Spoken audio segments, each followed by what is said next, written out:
In my home country of not Switzerland, our national video game industry has been referred to as the svenska spelundret, which literally translates to the Swedish game wonder. Maybe it's because Sweden has taken significant steps towards educating the game developers of tomorrow by offering video game-centric education all throughout the country. Or maybe it's pure coincidence. Still, it's undeniable that a bunch of highly successful video games and franchises were made here. Battlefield, Candy Crush, The Division, Goat Simulator, Minecraft, to only name a few. One game sticks out from the crowd though, because not only was it successful, it redefined an entire genre of video games. That game was Amnesia: The Dark Descent. And with the most recent Amnesia game, Rebirth, having been released recently, 10 years after the original, I think it's a good time to look back on the gameography of the game's developer, Frictional Games. Where it started, how it evolved, and what this recent Rebirth could mean for the future of this legendary Swedish game studio. Here is a spoiler warning, here is a content warning, pause the video if you want to take a closer look at them. And when you're done with that, I hope you enjoy the show.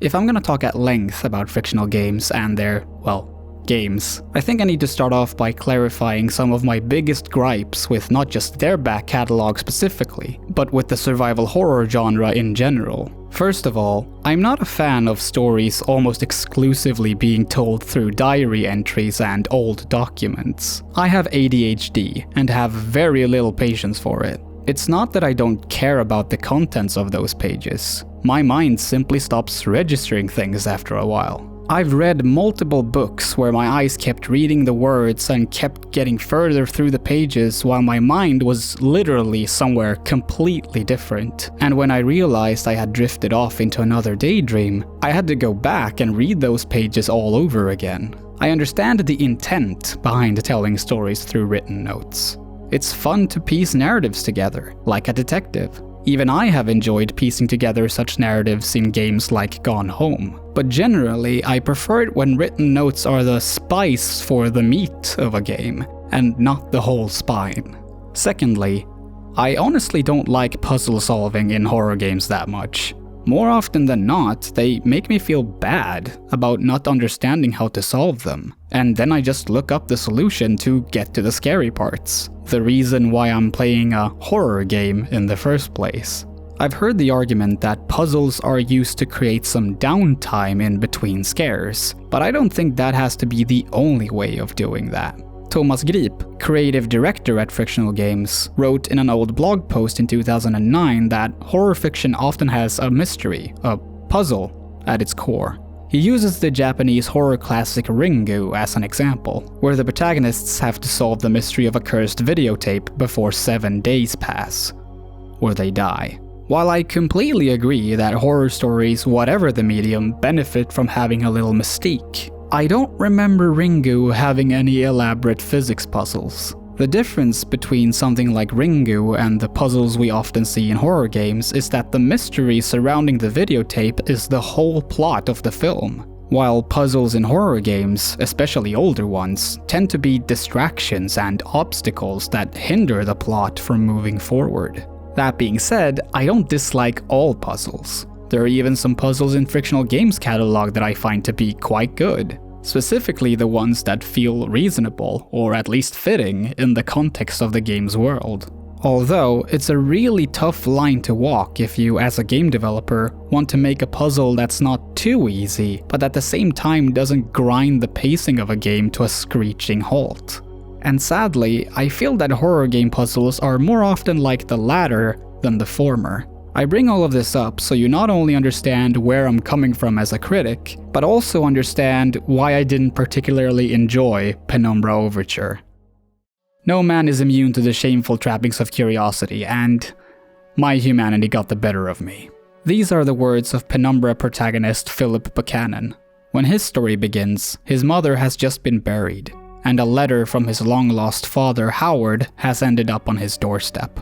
The letter contains directions to a bank, where a deposit box is being kept in his name. Howard wants him to burn the documents therein, and bury whatever secrets he tried to keep forever. But despite his better judgment, Philip lets his curiosity take over, and follows a lead to a desolate part of Greenland. This is where your story begins, and it starts off pretty well. You make your way down into an underground mine while the entrance collapses behind you. And almost immediately there's some intense flexing on the part of the audio designers. If there's anything that all of Frictional Games have in common, including the bad ones, it's the excellent use of sound. When the music kicks in as you enter the mine, you realize what a horrible mistake Philip made in coming here. You don't feel like you've entered any regular coal mine. You feel like you've entered the bowels of hell. When the loud strings and spooky choirs dissipate, an echoey hum always remain, making the long caves and corridors feel more like the insides of some horrible beast than anything made by humans. Despite the maps or levels being kind of small, at times they feel almost endless. But the true mastery of sound design comes in when Frictional tries to toy with the player by adding sounds of intense breathing behind doors, rocks collapsing above and below, and small creatures quickly running past you while your back is turned. It's all a trick. You're way more alone than the game wants you to believe, which makes it even more impressive how alive the world of Penumbra feels. The scariest stuff in Overture is seldom what actually happens, but what you think will happen. In the awkwardly named interview series War Stories, Thomas Grip, yes, you will hear his name a lot in this video, said that the studio's most popular game, Amnesia: The Dark Descent, was successful because it managed to trick players into scaring themselves. Not only do I believe that this is one of the biggest strengths in all of Frictional's games, I also believe that this strength almost exclusively stems from their audio aspect. Horror games can be really scary, sure, but have you ever experienced anything in a video game that was scarier than your worst nightmare? Nightmares and horror games are both born from human imagination, but our fears don't always translate well when we try to share them with others. This is why a horror game developer's greatest weapon is to exploit the imagination of the player and make them feel like the horrible possibilities are as endless as they are inside their own head. What better way to do that than to not show the player scary things, but imply their presence through menacing sounds. While promising at first, the sound design doesn't carry Overture all the way through. An apt place to start is the enemies. In the first area of the game, you're in the company of a pack of zombified dogs. You're encouraged to sneak past them, but the game does provide you with a hammer and a pickaxe that you can use to fight them off. It can take a lot of hits to take them down, but if you have the patience for it, it's not too hard to find a spot where you can hit them while they can barely hit you at all. You can also just run past them, unless you're playing on the hardest difficulty level, in which case they will eat your ankles in seconds. I didn't find this to be much of an issue, since I wanted to try and sneak as much as I could to not risk using too many healing items. Surely I needed to save those items for the tougher enemies I would be facing later down the line, I thought. Nope.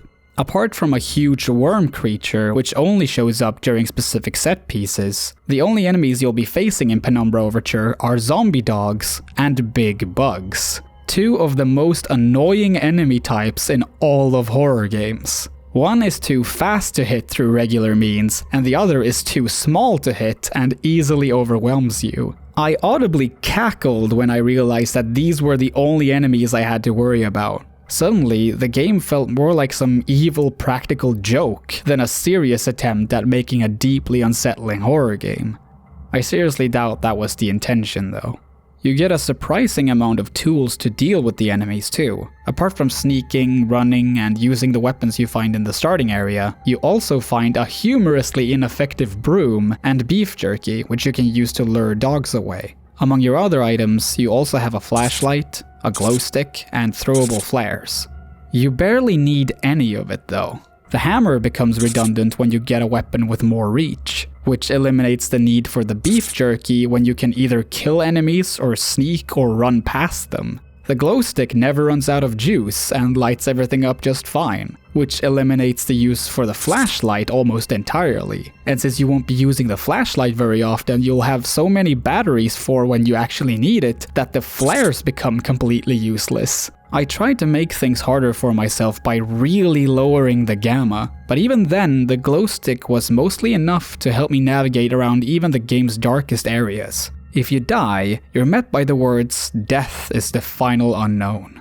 And the final unknown turns out to be that you respawn to where you were standing anywhere from 3 minutes to 10 seconds ago. This might have felt like a bigger punishment in a time when the loading speed might have been slower. Playing Overture in 2021 on hardware from around 2016, the game over screen feels more sad than spooky. Like the developers relied on the game being scary enough to have the text feel impactful. Also, if you're playing on the hardest difficulty level, you'll be seeing these words so much that they might even anger you. Not necessarily because you're bad at doing stealth. The AI is so gullible that you can literally walk past dogs undetected as long as you're pushing or dragging a crate in front of you. But there are parts of the game, like the spider tunnels, that heavily rely on the often loathed trial and error approach. Hope you're not too scared of arachnids, because whether you're playing on the hardest difficulty or not, you'll probably spend quite a bit of time with some 8-legged nasties in this game. Then there's the puzzles, which you'll probably be spending the most time with. To exemplify my main issue with these puzzles, I present the hot floor puzzle. Inexplicably, there is a room in this underground mine where the tiles spew skin-meltingly hot steam at certain intervals. The only way of safely walking from one end of the room to the other is by first getting as high up as you can and looking through an awkwardly placed fence to determine which order the steam will rise from specific tiles. The first couple of rows are easy enough, but the further you look, it gets increasingly hard to see which tiles are safe because the steam blocks your view. Not only is the puzzle only solvable through trial and error, at least from what I could tell, the room just sticks out like a sore thumb. It has no reasonable purpose other than being an obtuse puzzle. It's not often that I give a game minus points for breaking immersion, but when Overture not only contains puzzles that make me question their purpose and relevance in the game's world, but repeatedly makes me exit the game to look up the solutions, it's not just immersion breaking, it's game breaking. This is not a problem exclusive to Overture, but compared to survival horror games like Silent Hill or Resident Evil, Overture doesn't have the amount of redeeming qualities it takes to make the problems less noticeable. There are two specific segments in Overture that I consider to be very good though. Both show up way too late to ultimately save the game, but they're memorable and prove what Frictional Games are capable of when they give it all they've got. The first scene, which I consider to be one of the best scenes in the whole Penumbra trilogy, is when you have to traverse a frozen lake inside of a snow-covered cave. You can either pick up some wood and construct a sort of makeshift bridge that you move forward with every new step, or you can try to cross the lake on foot. If you dare. When you reach your destination, you realize that there is a human hand sticking out of the ice, holding a crowbar, and the only way of acquiring it is by sawing the arm off.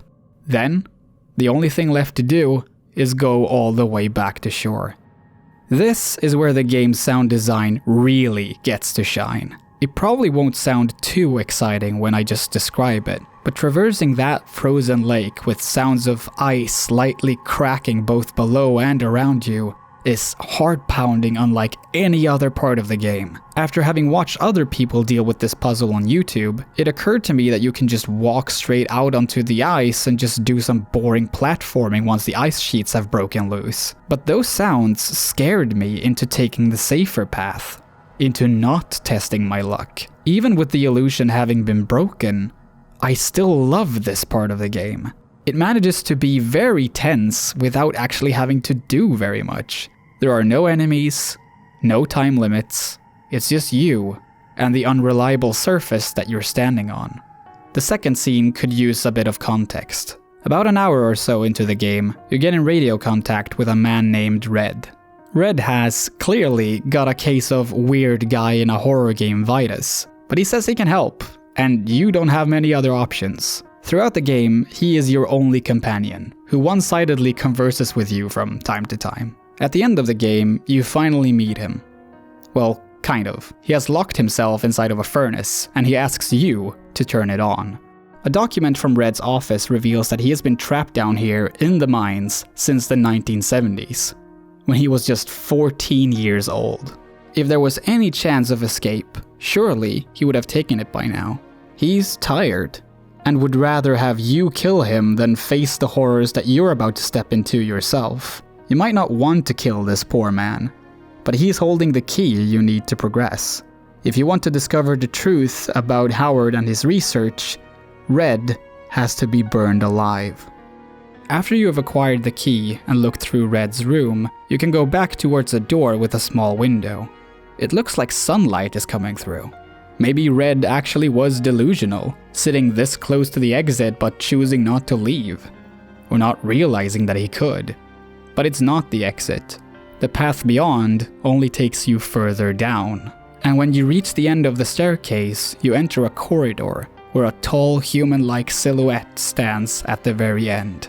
As you approach the figure, the lights on the ceiling go dark, one by one. And the only way you can go is forward. The single image of that silhouette was more unnerving to me than 90% of the whole game. It's a perfect horror game ending. It teases you with light and freedom to then leave you in complete darkness and with a single thought. You're never going to get out of here. And to think that all of this could have been avoided if Philip hadn't let his curiosity get the better of him. What both of these scenes show is that Frictional Games, even back in 2007, knew how to craft effective and memorable horror, just not consistently.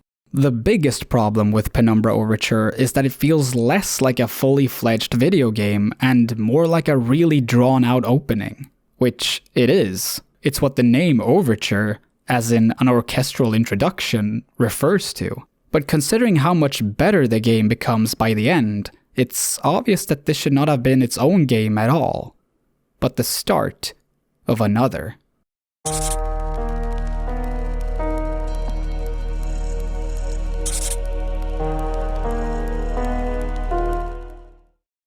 The obtuse puzzles and reliance on telling a story through written notes persist in Penumbra Black Plague, but almost everything else that made Overture such a lackluster introduction to the series has either been changed, removed, or improved. Most notably, there aren't just fewer weapons, there are no weapons at all. During GDC Europe 2011, Thomas Grip talked about how the combat system in Overture was purposely designed to be clumsy, in order to dissuade players from relying on it too much. But, as Grip put it, when players have an opportunity to kill something, they will. Players don't just want to run away from what's threatening them, they want to defeat it. Running past a zombie or two might save you some precious ammunition for your guns, but when ammo shortage is no issue, riddling those zombies with bullet holes suddenly becomes very tempting. So when you're playing Penumbra Overture, of course you're gonna pickaxe some dogs to death no matter how many hits they take. I'm vegan in real life, so this is fine. Removing combat entirely forces the player to approach Penumbra in a way closer to the one Frictional Games originally intended. I don't think that horror games automatically become more scary when you remove the player's ability to defend themselves, but in the case of Black Plague, it absolutely made the game scarier than Overture. Frictional Games must have realized this too, because since Black Plague's release in 2008, the studio has not released a single horror game containing a combat system. While I talked about Penumbra Overture, I said that the sound design was excellently being used in that game because it makes the player imagine horrors far scarier than the ones they will actually face. Well, imagine how much scarier those horrors become when you know that whatever it actually ends up being, You will have no way of defending yourself against it if or when it finally appears.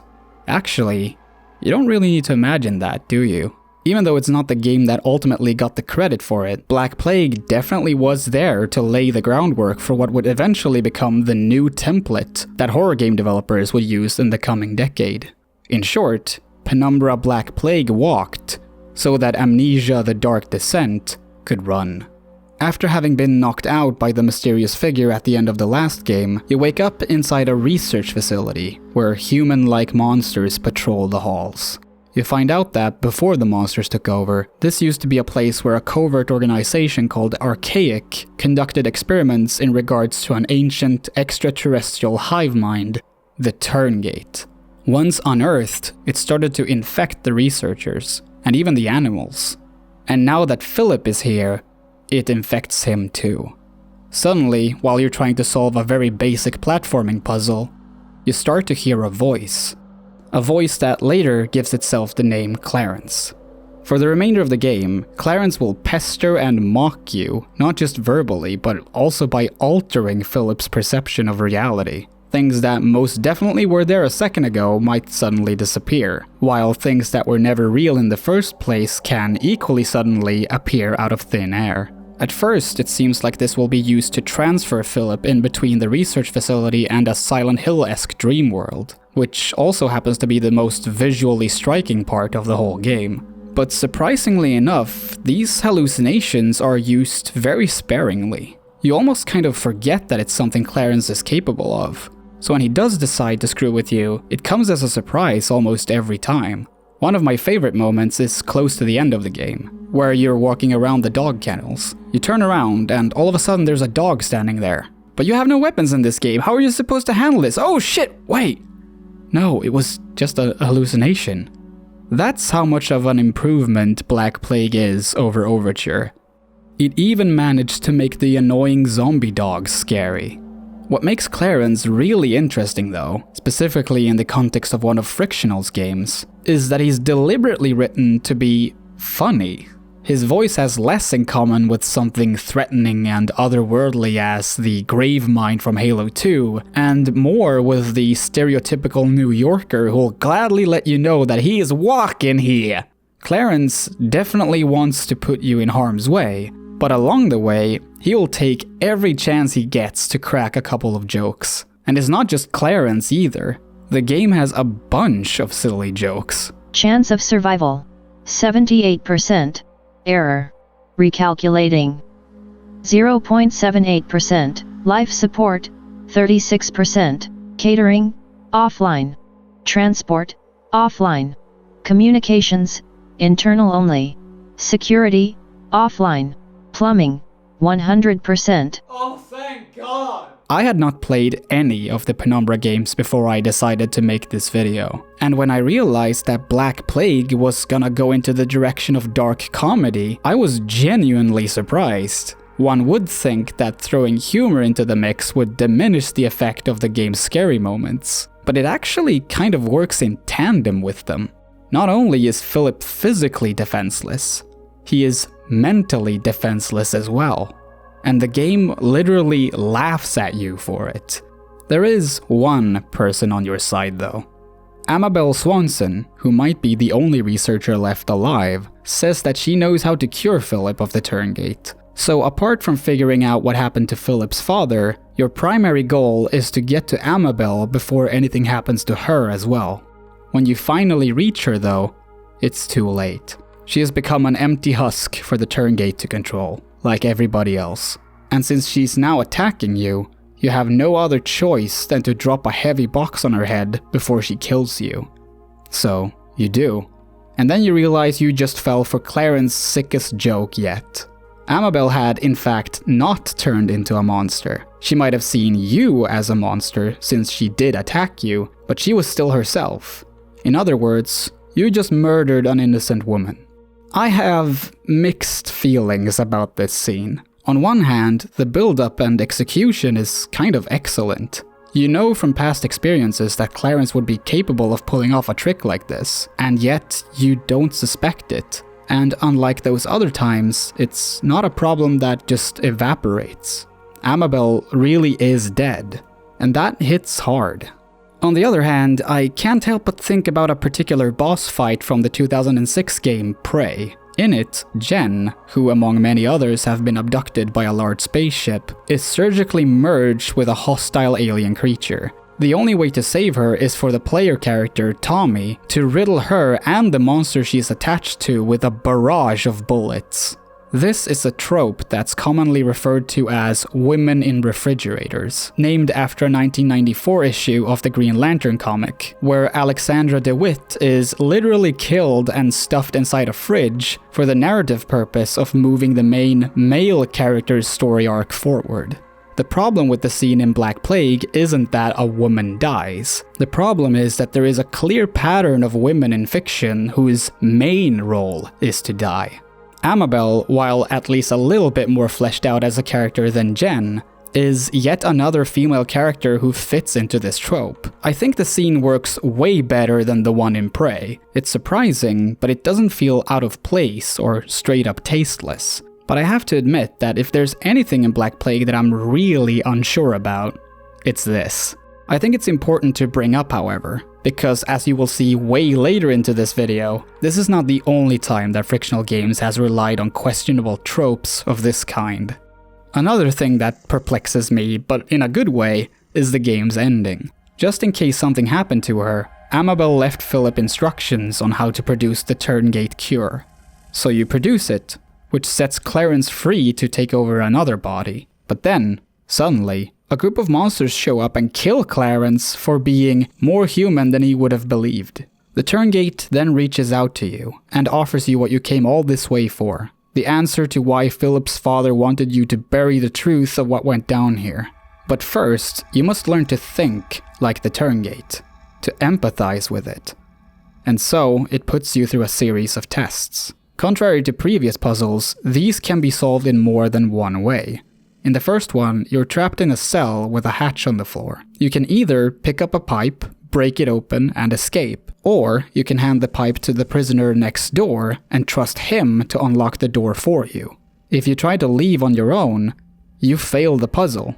The Turngate will only let you proceed once you choose the more selfless action. In the next puzzle, you can choose to kill a Turngate monster, or trick it into opening the door you need to get through. Again, the only solution is to value even the life of this hostile creature if it means that both of you can survive. As far as final confrontations in horror games go, this is peculiar. I like it though. Telling the player not to cling to violent solutions by removing all combat options isn't just part of the gameplay in Black Plague. It's basically the moral of the story. Humans came to this place in order to study and tame the Turngate. But what they should have done was to just leave it alone. According to the hive mind itself, it only started infecting and killing people once it saw no other option than to defend itself. What the Turngate wants is to simply be forgotten. This is why Howard wanted Philip to bury the trail to this place. It is convincing. After all, if no more people would come here, there wouldn't be any more people to infect, right? The Turngate offers Philip one final choice. Either he agrees to preserve the secret of the facility, or he can send out an email and expose the whole thing, dooming the Turngate in the process. This choice is just for Philip though, and whether you believe that the Turngate's intentions are good or not doesn't matter. When a player has the opportunity to kill something, they will, Thomas Grip said. And while you don't get that opportunity, Philip does, and he takes it.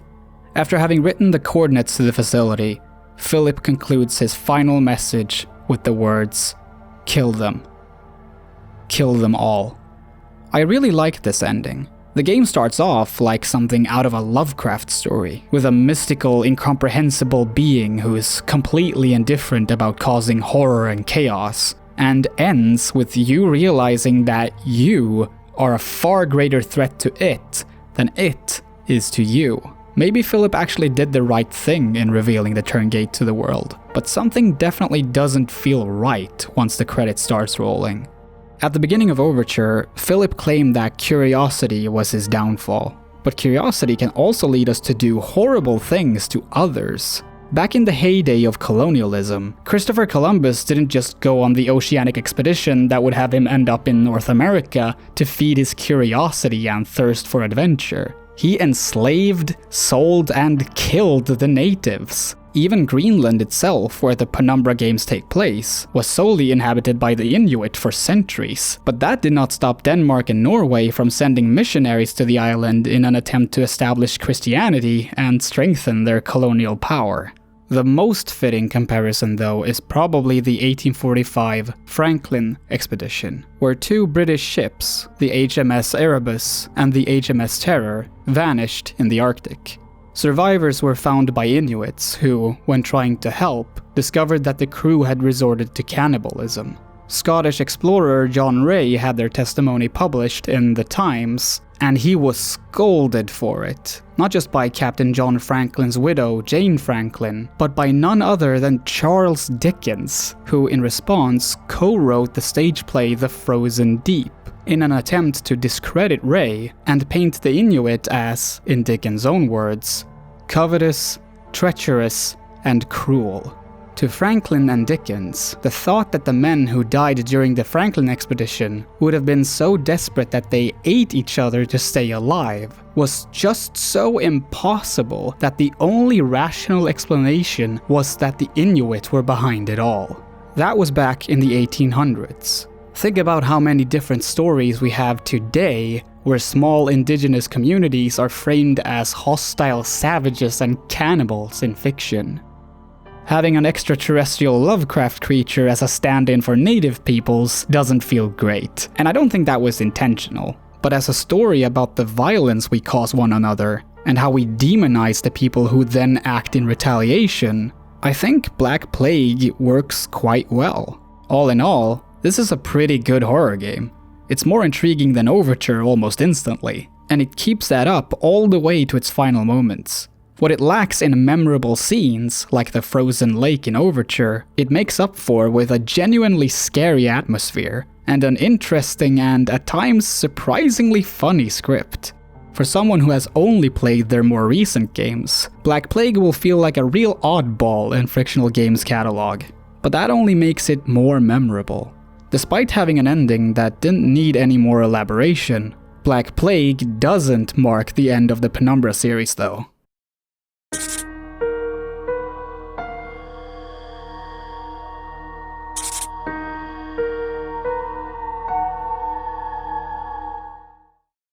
At one point in Penumbra Requiem, I reached a sewer level, where the first thing I saw was a water splash that seemingly came out of nowhere.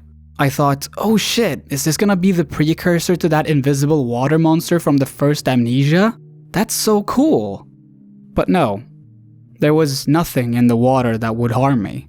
In fact, there was almost nothing to harm me during the entirety of this expansion. Penumbra Requiem is a puzzle game first, and a horror game, well, not even second really. It's a puzzle game that just so happens to take place in the world of Penumbra. It is the canonical final chapter of the series, but what made Black Plague a good and memorable horror experience is nowhere to be found in Requiem. If I were to summarize this game with a single word, it would be baffling. I may have a hard time with video game puzzles, but that's far from the only reason why Requiem confuses me. The game takes place right after the end of Black Plague, presumably inside of Philip's head. What follows is a series of completely disconnected puzzle levels where you collect glowing spheres which you use to activate portals through which you progress.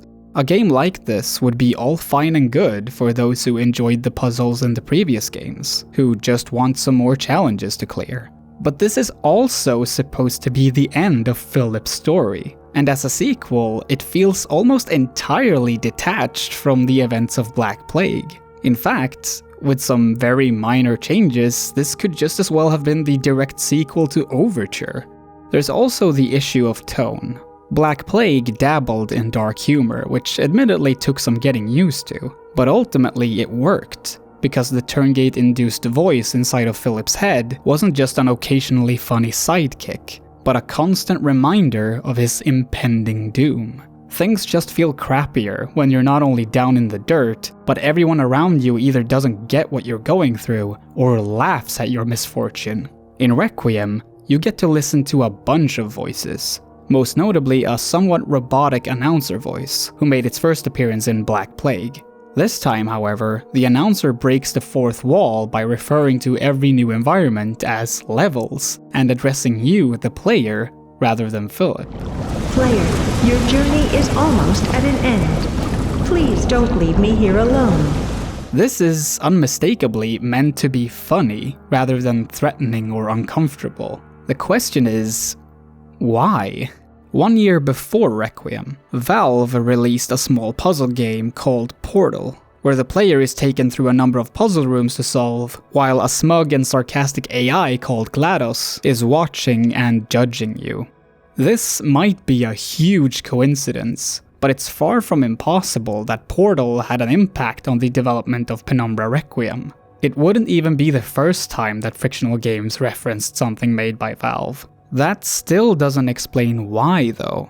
Why is the final chapter in the Penumbra series a derivative of Portal of all things?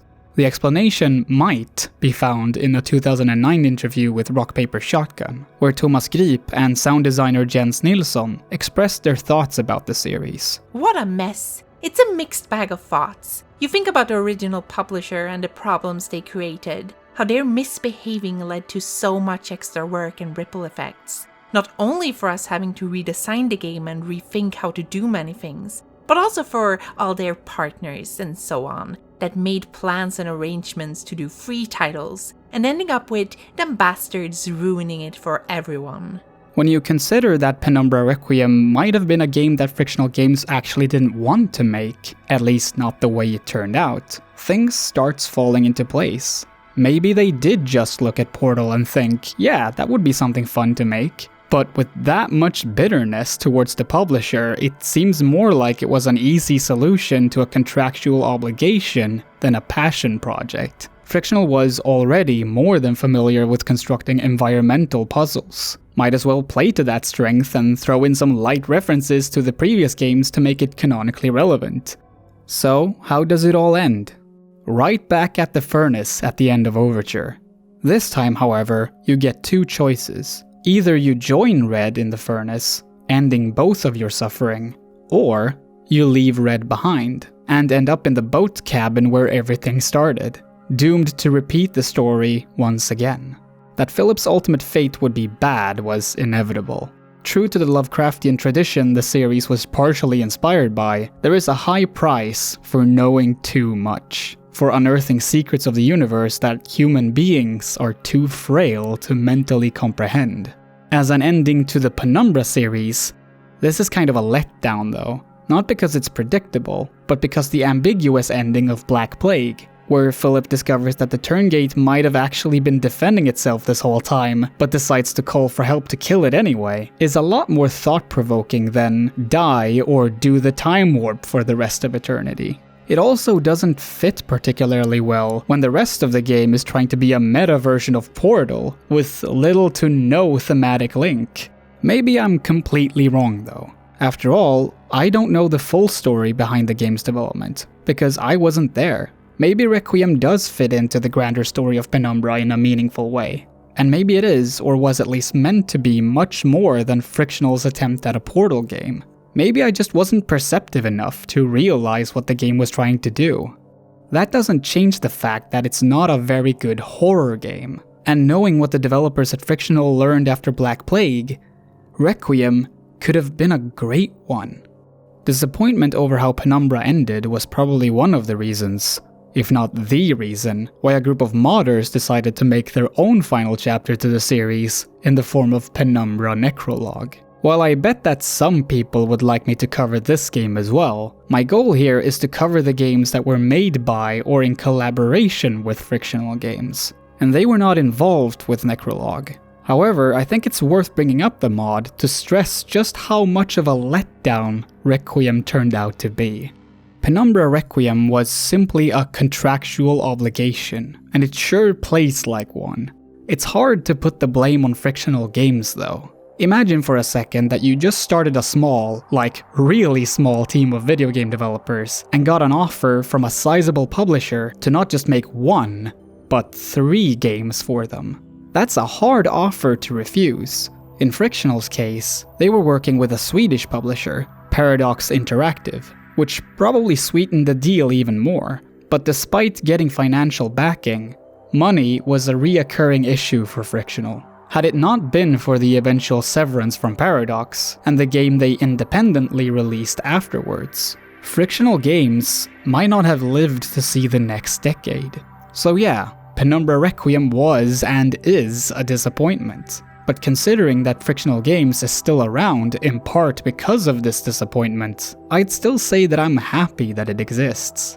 In the aforementioned Rock Paper Shotgun interview, Thomas Grip and Jens Nilsson had this to say about the game that would come next. We feel that Penumbra was really just a kind of warm-up for us, and that we have gained a lot of new knowledge from it. We plan on taking the new game to another level, and people who thought Penumbra was scary will have a really hard time playing our upcoming game late at night.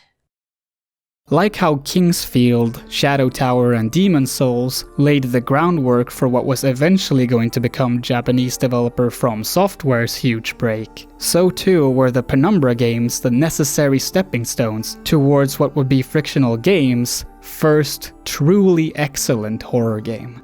Among the games in Frictional's library, the Penumbra series is the most uneven, with only one really good game to show for itself.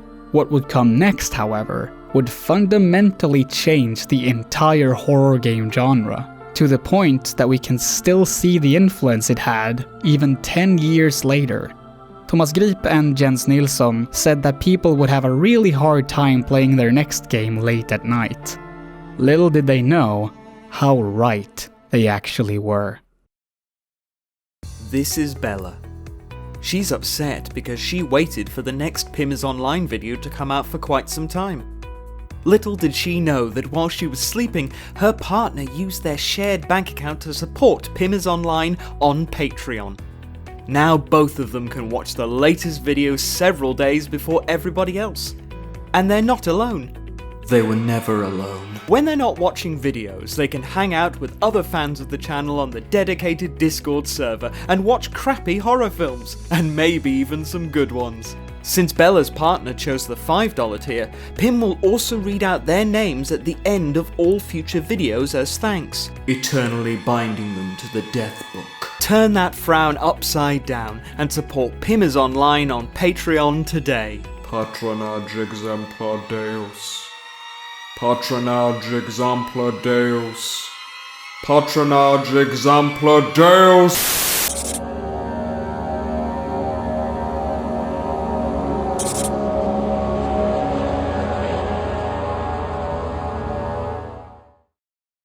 The future of the survival horror subgenre was not looking bright back in 2010. The Silent Hill series had long passed its peak, and Resident Evil was heading into a much more action-oriented direction than its predecessors. Considering that these two franchises used to be the face of video game horror for around 15 years, it truly felt like the end of an era.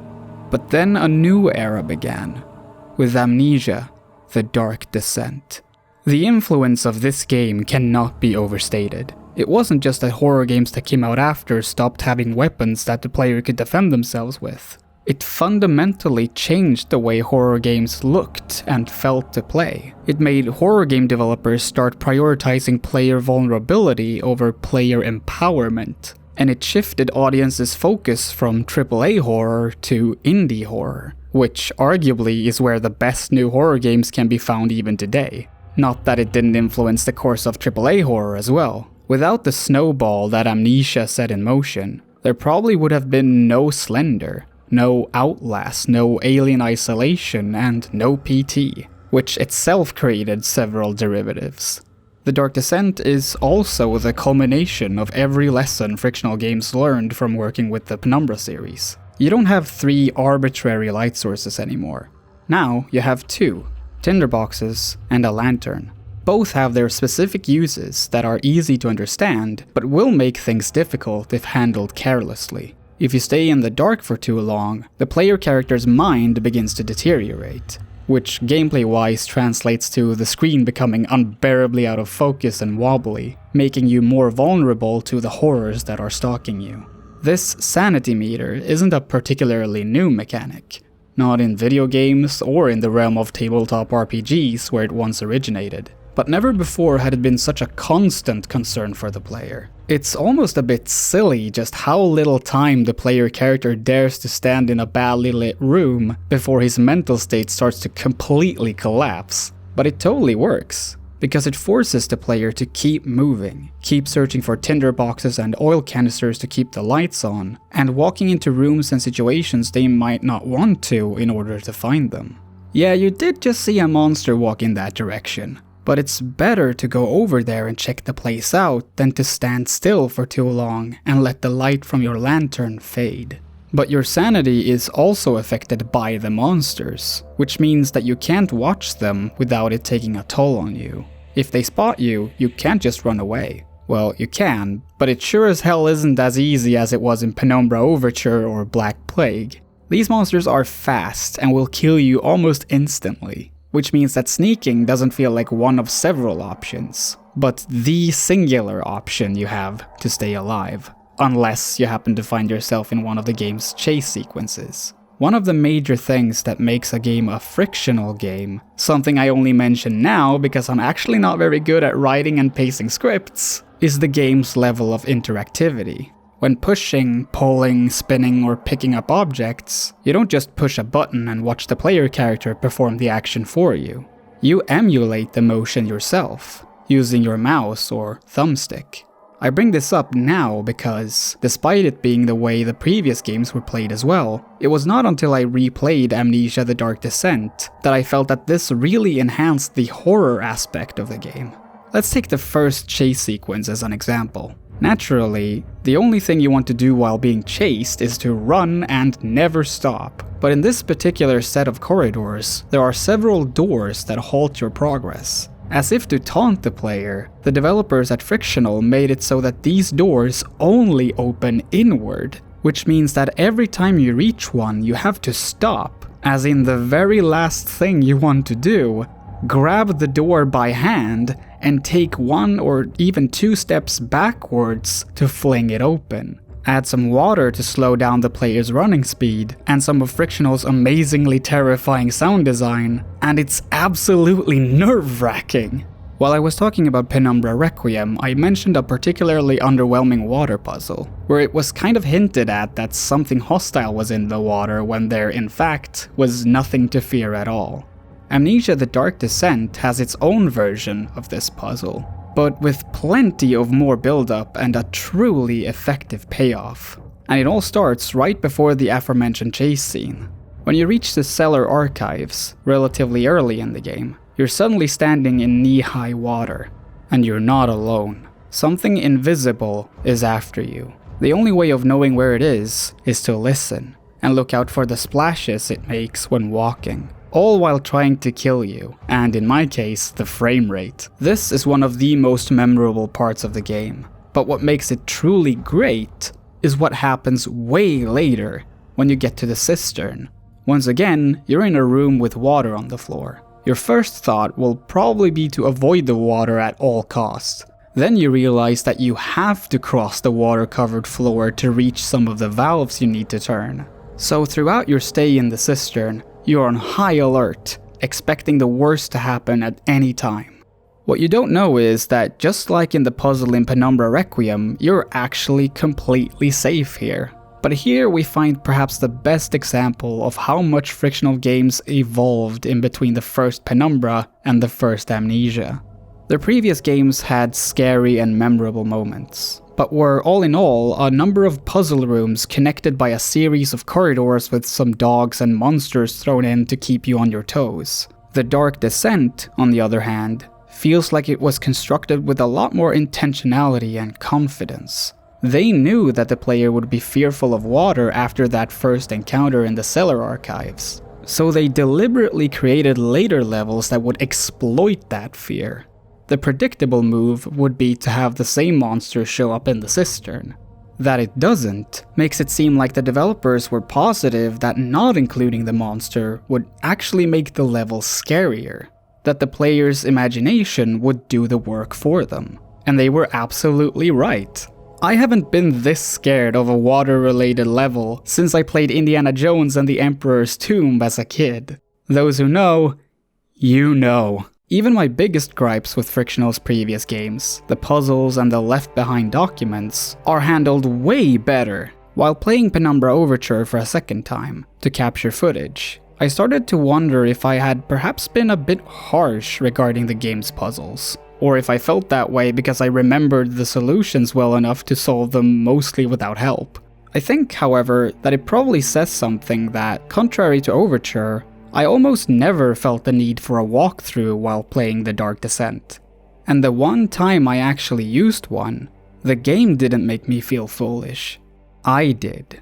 Because I had simply missed a thing that I could have figured out all on my own. The puzzles are easier, maybe even too easy for the people who enjoyed the puzzles in the Penumbra games, but it helps to keep the train going at a much smoother pace. Written notes, the ones that are deemed the most important to the plot anyway, are now read out loud by the player character. I still don't like the reliance on these documents to tell most of the story, but at least it's a lot easier for my ADHD brain to follow it when the game makes it clear when I should be paying extra attention. Many would probably argue that memory loss was quite an overused plot device even before 2010. But Amnesia: The Dark Descent went so far as to proudly have it referenced in the game's title. It's easy to watch, play, or read a story and produce a heavy sigh once it's revealed that the main character was the killer all along, he just didn't know it! But Amnesia is undeniably a useful tool to tell stories specifically about personal introspection and identity. If you forget who you are you still you? And perhaps the most relevant question to The Dark Descent in particular, can the sins of your past self be redeemed if the person you were is no longer there? One thing that Amnesia does differently to other stories about amnesiac protagonists is that it admits that it's using this plot device from the get-go, not just in the title, but the very start of the game. It's not about any final twists, not really. It's about why the character you're playing as deliberately choose to forget. All that Daniel knows at the start of the game is that his former self took a sip of an amnesia potion for reasons he'd rather not mention. The only thing he wants you to know is that there's a man named Alexander of Brennenburg, and he must die. By your hand. Oh, and there is also a horrible shadow that will stop at nothing before you are dead, so if you could avoid that, that would be great. The origin of this shadow, and what horrible things both Alexander and Daniel did at Castle Brennenburg, is slowly revealed through audio flashbacks and journal entries written by Daniel himself. Years prior, Daniel went to an archaeological expedition to Algeria, where he was trapped alone in an ancient tomb, where he presumably developed his terrible fear of staying too long in the dark. This was also the place where he found the orb, the object that would set everything in motion. Not only did almost the entire expedition disappear after Daniel got out of the tomb, everyone he turned to for help regarding the orb ended up dead not long after. This is where Alexander stepped into the picture. According to Alexander, by ritualistically sacrificing another human being, Daniel would be able to prolong his own demise. Reluctantly, he agreed. But it didn't stop there. Daniel was asked to sacrifice even more people, torture them even, under the guise that he was killing convicted murderers and thieves. It was all a lie though. The people he killed weren't criminals. Not that it would have made things much better if they had been, and he wasn't saving himself. He was merely a pawn in Alexander's much grander scheme. The reason why Daniel had access to an amnesia potion in Castle Brennenburg in the first place was because loads of it was being used to make the victims of Daniel's and Alexander's torture forget about their horrible experiences, only for them to relive them again, and again. This process produced great volumes of a substance called vitae, a substance that appears in people's blood once they're under very high levels of stress. Alexander, who is actually a centuries-old being from another world, is planning to use this vitae to return to the home and loved one that he was once banished from. I think there's something quite funny about the fact that a video game studio that creates horror games, that literally earns money from scaring people around the world over and over again, made a game that can be observed as an allegory for just that. Kind of like how Black Plague could be looked at as a critique of violent solutions in games. The Dark Descent is a kind of reflection of not just the meta aspect of horror games, but the game's very own hype. Not that Frictional Games could possibly have known how huge Amnesia was going to become, but as the game started to grow in popularity, people made videos as they were playing Amnesia and watched other people play Amnesia over and over again on YouTube. With the help of all of those people, Frictional Games managed to produce real-life vitae. The one place where I feel the game falters is its multiple endings. None of them feel particularly earned, or even well written. When you finally reach the inner sanctum and face off against Alexander, you have three options. You can let Alexander finish his ritual and leave you for dead while he transports himself back to his homeworld. But why would you do that? You can interrupt the ritual, which kills Alexander and allows Daniel to walk out of the castle unscathed. Or you can cut off the head of one of Alexander's prisoners, a man named Agrippa, throw it into the portal and watch as both you and Alexander die, while Agrippa gets to live on in the unknown. The Dark Descent is, at its core, the story of two men who become monsters by committing the most atrocious acts for their own gain. Alexander did it to reunite with the love of his life, while Daniel did it to have a life at all. Having multiple endings feels somewhat appropriate. You are not the Daniel who wanted Alexander dead.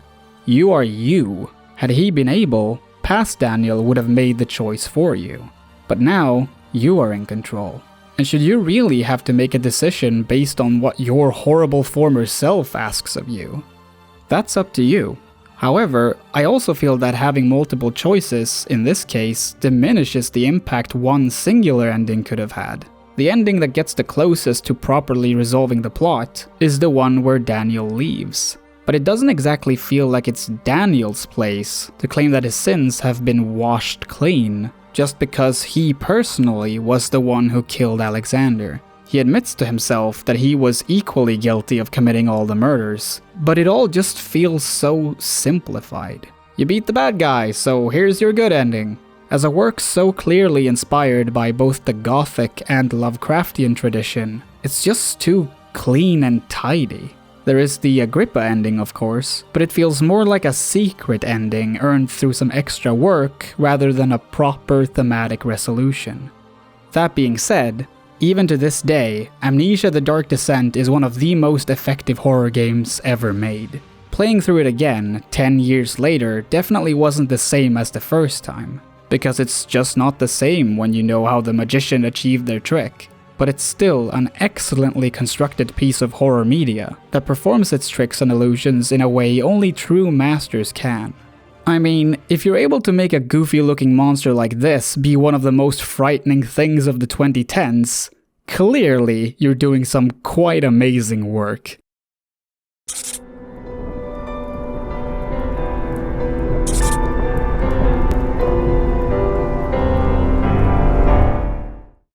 The original concept for Amnesia: The Dark Descent was, surprisingly enough, something more akin to so-called torture porn horror like the Saw and Hostel films, rather than the more gothic horror story the game eventually ended up being. One could argue that there is still some of that influence in the final act of The Dark Descent, where you spend time in a torture dungeon. But the short expansion Amnesia Justine is just straight up Frictional Games' version of Saw. Everything from the protagonist waking up to a message pre-recorded by a sadistic mastermind to having that same protagonist solve puzzles that determine if their fellow captives live or die is the exact same template the Saw franchise had been using for a whopping 7 films up until that point. One would think that this very modern horror franchise wouldn't mesh very well with the mid-1800s setting of Amnesia, but it actually works surprisingly well. It's not like there was a shortage of gruesome traps and torture devices during the 19th century. and the television that Jigsaw often uses to inform his victims just how screwed they are is easily replaced by a more timely phonograph. Amnesia Justine is, in my opinion, what Penumbra Requiem should have been. Both are primarily about puzzles, but Amnesia Justine is still very much a horror game. There are actual monsters that are out to get you, and if they do, it's all over. As in, you have to start over from the very beginning. Don't you worry though. While losing progress might be upsetting, the game is intended to be finished in a single sitting, and is therefore not too time-consuming. It's one of the reasons why I enjoyed it a lot more than I thought I would. It doesn't overstay its welcome. It gets to the point quickly, and it does it well. While being inspired by the Saw films, which became increasingly gory with every new entry, Amnesia Justine, true to the Frictional Games formula, only implies the brutal atrocities. That is, if you actually fail to save someone. The puzzles aren't too difficult, but one simple mistake will result in somebody's death. But just like in the Saw films, you have to accept and live with those failures and keep going. It's hard then not to compare the game's main villain Justine Florbell with the main villain of Saw, John Kramer, or Jigsaw as he's more commonly known. Before the events of the first Saw film, John was diagnosed with brain cancer. This eventually led him into attempting suicide by crashing his car. With a newfound appreciation of life, he then decided that he would spend the time he had left on kidnapping similarly self-destructive people and put them in life-threatening situations in a delusional attempt to make them appreciate their lives as he had learned to appreciate his. These people, more often than not, consist of both convicted and unconvicted criminals, and most of them fail their supposed tests and die. The way John is written in the Saw films, he's almost like a divine punisher. He's always one step ahead of everyone who's trying to catch him. And he has information on people that he, a civil engineer in his 50s, couldn't possibly have access to. He somehow knows everything from who committed a hit and run despite the fact that the single witness never testified, to knowing the exact amount of cash that was stolen from a dying woman's wallet. Jigsaw is like the Nardwuar of serial killers, except even Nardwuar is limited by his human form. For now. To say that the Saw films contain questionable logic, not to mention questionable political views, is a bit of an understatement. But at least one can understand the intention of the writers. The reason why Jigsaw became an iconic character in the horror film canon, I think, is because he isn't just a guy with a fetish for putting people through excruciating torture, but a clearly defined character with a clear code of conduct. Freddy Krueger wants revenge. The Cenobites want your soul. And Jigsaw wants your soul to be redeemed, no matter what crime you've committed on others or yourself. At least, that's what he claims. Justine's motivation for turning to villainy is sadly less iconic than it is offensive. Justine grew up alone with her father, who used her as the test subject for his many psychological experiments. In one of her journal entries, Justine claims at age 11 that something happened that made it difficult for her to look her father in the eye. He had then told her that there was nothing to be ashamed of, because she only tried to fill the void left by her mother. This can be interpreted in two ways. Either Justine made some kind of inappropriate advances towards her own father, or her father sexually abused her and then victim blamed her afterwards. Which means that Justine ultimately became the Jigsaw-esque mastermind we know her as in the game, either because she was angered when her father rejected her, or because she was sexually abused by him. Both alternatives are terrible. Not just because victims of sexual abuse in real life are, victims that don't automatically become abusers themselves, but because this part of Justine's backstory clumsily overlaps with her unspecified mental illness. Was Justine mentally ill before her father started with the experiments, or was it something that evolved over time because of them? Is she a psychopath? A narcissist? Or was her mind simply molded by the way her father viewed her as a test subject, making her look at other people the same way? It's not clear. Not clear enough, anyway. It's a predictably ableist portrayal of mental illness that removes any and all details and expects you to be uncomfortable by the mere mention of mental illness alone. I don't think that Frictional Games were being malicious though. This is simply how mental illness has been portrayed in horror fiction for decades. It still is. But I was sad to see this stigma be perpetuated in this otherwise great horror experience. At least it's interesting to look at how this specific kind of character is portrayed when it's a man compared to when it's a woman. When it's a man, he is an almost godlike figure on a mission. When it's a woman, it's a mentally ill, possible sexual abuse survivor who channels her trauma by toying around with and killing men.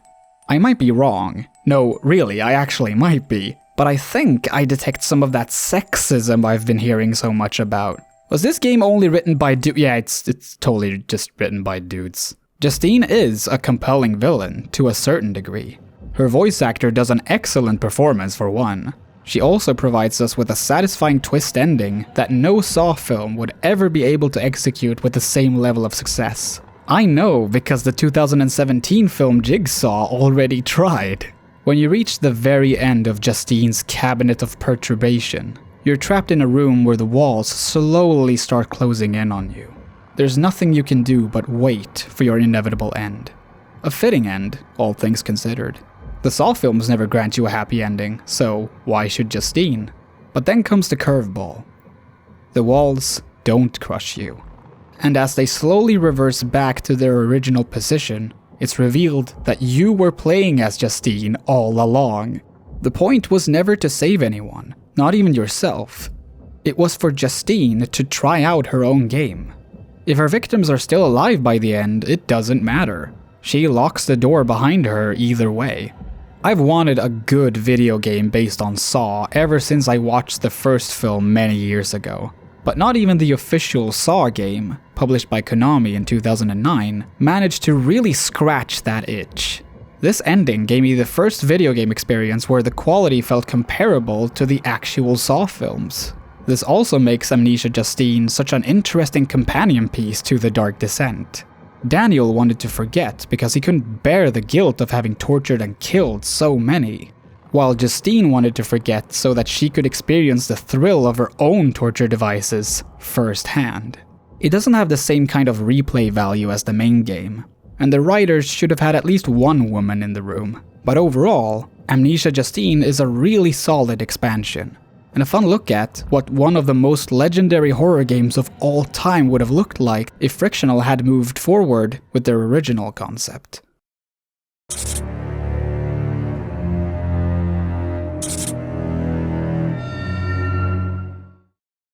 Frictional Games did not work on the next Amnesia game on their own. The heavy lifting was instead done by a Brighton-based studio called The Chinese Room. While Frictional helped out on things like bug fixing and gameplay flow, they had more of a producing role this time around. The reason was simple. Despite wanting to make more Amnesia-related titles, the people at Frictional felt they didn't have the time for it. So when they happened to meet Dan Pinchbeck from The Chinese Room during GDC Europe in 2011, a plan started to take form. The plan was to simply make a mod for the original Amnesia, but both parties soon discovered that a mod would be too small a project to realize their ambitions. What they eventually ended up with was the mostly self-contained sequel, Amnesia: A Machine for Pigs. George Weidman of Super Bunny Hop fame released a video review around the time of the game's release, where he claims that the game is a case of streamlining, as in being much more linear, and derived of several gameplay elements from the previous game, like having to look for health items and oil for your lantern. He also claims that this is a bad thing. I wholeheartedly disagree.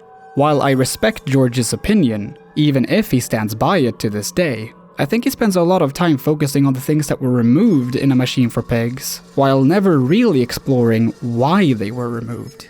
People who play video games have long been conditioned into expecting that video game sequels should be bigger, that they should keep adding more and more stuff. Levels, mechanics, characters, all of it. This is how improvement is often perceived in game design. But in reality, it's not that simple. Adding things for the sake of it can stifle creativity just as much as removing elements from a game. And while removing things that worked well in a previous game sounds like a bad idea on paper, it's not always the case. The horror in The Dark Descent mostly derives from its audio design and gameplay mechanics. A Machine for Pigs, on the other hand, tries to unnerve the player primarily through storytelling. I don't think that one way is superior to the other. It's simply a difference of design strategy. Two ways of achieving the same goal. Not having a sanity system, an inventory, or more open environments doesn't make A Machine for Pigs a worse game, because it doesn't need those things to achieve what it sets out to achieve. It's the same reason why Penumbra Black Plague dropped the combat system from Overture, and why even Amnesia The Dark Descent dropped almost all of the collectible items from the Penumbra series. That the Chinese room removed even more to emphasize the game's plot was, in my opinion, a very valid choice, because the writing on display is better than in any Amnesia game that came both before and after. I'm gonna reveal my hand here and say that Amnesia A Machine for Pigs is my personal favorite in the entire series, which is not a popular opinion to have. The common consensus about the game seems to have shifted slightly in the last couple of years, but back in 2013, people did not like it, for reasons similar to the ones George Weidman listed in his video. The game came out during a time when the term walking simulator had recently been coined, which is meant to describe a subgenre of mostly first-person games, where your main way or only way of interacting with the world is simply by walking. A subgenre that A Machine for Pigs apparently fit into. But maybe people just felt that way because the Chinese room's previous game, Dear Esther, was one of the games that inspired the term in the first place. Again, this was supposed to be a bad thing, but now that we know better, know that video game stories can be told in a huge variety of ways, I think it's an excellent time to reevaluate the quality of A Machine for Pigs. One question one might ask about the game is, if it's so different from the previous game, why is it even called Amnesia? The answer is that, apart from the shift from a gameplay to a narrative focus, A Machine for Pigs has more than enough similarities to fit right into the series canon. It starts the same way and reuses and further explores some of the same themes. Loss, guilt, torture for the sake of a supposed greater cause, mental and literal dissension, and finally, a chance for redemption. Had this game not been called Amnesia, it wouldn't have gotten criticism for not being enough like The Dark Descent. It probably would have been called out for being too similar. When the game starts, it's the final night of the year 1899. You are Oswald Mandus, a rich industrialist who awakens after a several months long fever. With no recollection of the time that's passed, Oswald's main goal is to find his missing sons, Edwin and Enoch. However, something is really off right from the get-go. You'll both hear and see Edwin and Enoch running around the estate as soon as you leave Mandus' chambers, but it's almost like they're ghosts, disappearing into thin air after turning a corner. Might just be the fever, one would imagine. But both you and Mandus will soon find out that something much, much worse is at play here. Underneath the Mandus estate, there is a huge machine. A machine Mandus himself enslaved both adults and children to build. His children are lost somewhere in these horrible depths, and only by the help of one of the machine's workers will Mandus be able to save them. That's not true though. Well, it's true that Edwin and Enoch are somewhere deep down within the belly of this mechanical beast, but their lives can't be saved, because Mandus already murdered them both. You see, before the events of the game, Mandus went on an expedition to explore Aztec ruins in Mexico. Similarly to Daniel in The Dark Descent, Mandus came across a mysterious orb. This one, however, granted Mandus visions of the future. The Spanish flu, the First and Second World War, the Holocaust, the atomic bomb, starvation, death, and destruction. In one of these visions, he saw his own sons, dying during the Battle of the Somme. Having witnessed all of these unimaginable atrocities, he found only one solution: to build a machine that would stop the future from ever happening. Mandus then sacrificed his sons and a part of his own soul to grant the machine sentience. This is the voice that guides you by phone throughout the game. Following the voice's instructions results in Mandus turning the machine back on and unintentionally initiating the apocalypse. Pig-like monsters flood the streets of London and brutally kidnap and murder the population to feed the machine, all while the words of Manda's creation echo through the streets. This world is a machine for pigs, fit only for the slaughtering of pigs. There is an undeniable connection between Manda's machine and the ginormous supercomputer AM from Harlan Ellison's 1976 short story, I Have No Mouth and I Must Scream. Instead of preventing World War III, as was AM's intended purpose, he connects himself through a network of supercomputers around the world and annihilates all but 5 people, which he keeps alive so that he can torture them for the rest of eternity. Am is one of the most hateful characters in all of fiction, no doubt about it. His most famous quote, which was used as the introduction to the 1995 video game adaptation, is a very thorough description of just how much he hates humans. He might not have been that cynical, but it's not too hard to imagine that Ellison himself shared at least some of those same frustrations. World War II had ended mere decades prior, and because of the growing tensions between the United States and Russia, it was looking like the actual end of the world was about to come next. These terrible events were not caused by happenstance. They were 100% man-made, specifically made by men, or rather a system made by men, who'd rather have the world burn than change. Ellison's short story then can be looked at not just as a cautionary tale about the consequences of nuclear warfare, but Ellison's attempt at venting his personal anger towards the people who were actively pushing the dial on the doomsday clock towards midnight. One of the major reasons why A Machine for Pigs is so impactful is because you don't just face off against an adversary reminiscent of Am. You do it as he's commencing the apocalypse the narrator in I Have No Mouth and I Must Scream only mentions in the past tense, which means that you still have a chance of stopping it. Unlike The Dark Descent, A Machine for Pigs doesn't offer the player any alternate endings. If a player would actively choose to let the machine do its thing and end the world, they would clearly not have gotten the point of the game. The story ends with Mandus going down into the darkest depths of the machine and sacrificing himself to stop it, as the church bells overhead ring in the birth of the new century. The point is that he doesn't just sacrifice himself because he wants to take responsibility.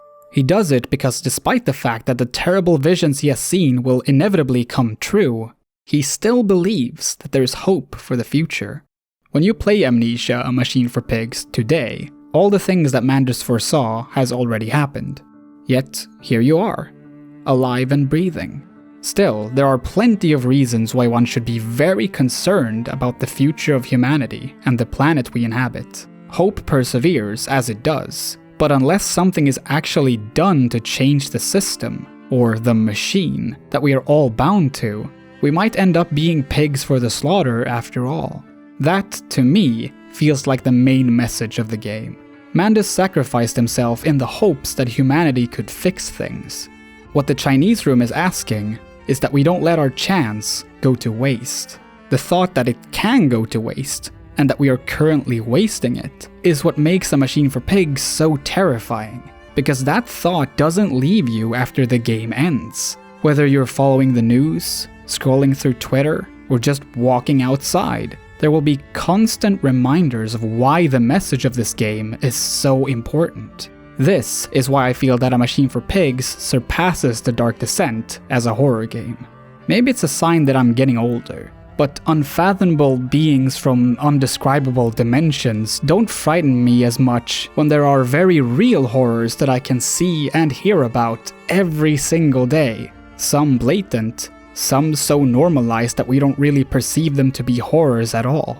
A Machine for Pigs may contain fantastical elements, like pigmen and a machine literally powered by human souls, but the feelings that made Mandus wanting to end the world, and the feelings that made him change his mind, are both deeply relatable, which perhaps makes the game more tragic than scary.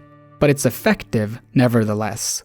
It's absolutely no coincidence that the game is set not too long after the Industrial Revolution ended. Not only do the pigmen and the giant machinery they're working within serve as a practical metaphor for the dehumanization of people under our current capitalist system, the setting also provides with a highly oppressive atmosphere. If you just waltz through the game without reflecting on where your steps are taking you, I can absolutely see why the supposed walking simulator aspect of the game would bother you. But when you realize that your journey is actually taking you through a giant, living, breathing thing, the walls suddenly feel a little closer together. The machine always knows where you are. As soon as you enter a room with a phone, it will most definitely ring. And when you answer, its voice is always there to feed you lies and deception. Even the game's puzzles are meant to be solved for the benefit of the machine. Like a job that you really don't want, but you need to stay alive. A Machine for Pigs forces you to work against your self-interest to progress, even if you might not realize it at first. And all of this plays out while the Chinese Room's co-founder Jessica Curry's incredible soundtrack plays in the background. I truly mean this when I say that this game has some of the best compositions I've ever heard in any video game. That scene where the pigs wreak havoc on the streets of London is excellent all on its own, but with Curry's music, it becomes a beautiful nightmare.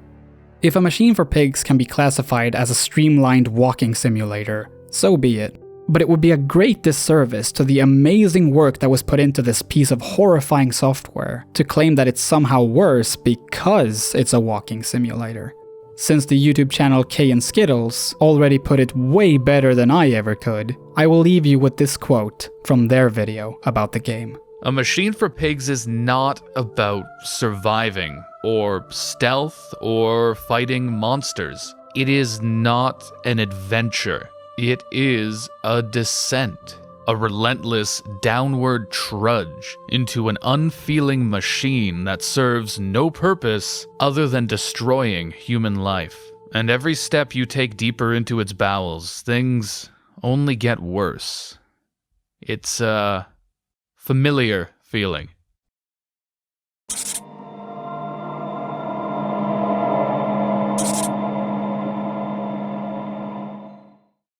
If you managed to create one of the most popular horror games of all time, one the whole video game industry would look to when trying to make their own horror games, where would you go from there? Would you make something similar? Something fans would expect and want? Or would you challenge yourself and take your next project into a new and, for you, unexplored direction? One thing is for certain. It's really hard, if not impossible, to do both at the same time. Yet that's exactly what Frictional Games tried to do with Soma. This is the only game in Frictional's catalog that I tried to finish at release, but never did. Not until I decided to make this video. I didn't like Soma. Like its predecessors, this game is in large part about sneaking past and being chased by hostile monsters. But unlike its predecessors, this surprisingly turned out to be Soma's most glaring weakness. I might be misremembering the details since it was around 5 years ago, and I sadly don't have any footage to show for it. But I remember being chased around a staircase by the game's very first monster, like it was some wild goose chase, until it suddenly just stopped and stared at me. Like it just couldn't be bothered with the charade anymore. Frictional has made me laugh, but never before had a game of theirs made me laugh while it was trying to be scary. At one point, even the game's main protagonist sounds absolutely bored when he realizes that he has to go out and sneak past yet another enemy. Come on, you know the drill. Don't look at them or get too close, it'll mess with your circuits. Ah, shit. We need to get out of here. I know, I'm going. I can't say I blame him, because the true horror of Soma doesn't come from the monsters that are stalking you. It comes from scenes like this. You're in need of a mechanical part that can be gathered from 2 robots. One has been implanted with a digital consciousness from a real human being. The other is a non-sentient helper robot who has been really good to you personally. To acquire this part, one of these robots has to be destroyed. Clearly it's the helper robot, right? Or is it? Sure, it wouldn't feel pain or any sense of betrayal, but chances are that you've grown kind of fond of the little fellow. And the human robot is all alone down here, completely oblivious to what's going on around him. Would it really be so bad to put him down? Or is that exactly why you shouldn't? You might see him as alone and hopeless, but either he doesn't know that he is, or he doesn't care. And he is kind of human, after all. Wouldn't it be murder to end his existence for your own benefit? This is why I felt it was necessary to bring up Amnesia: A Machine for Pigs beforehand. Because even though that game was developed by a different studio, Soma shares its ambition to primarily horrify the player with plot and philosophical ideas rather than in-your-face scares.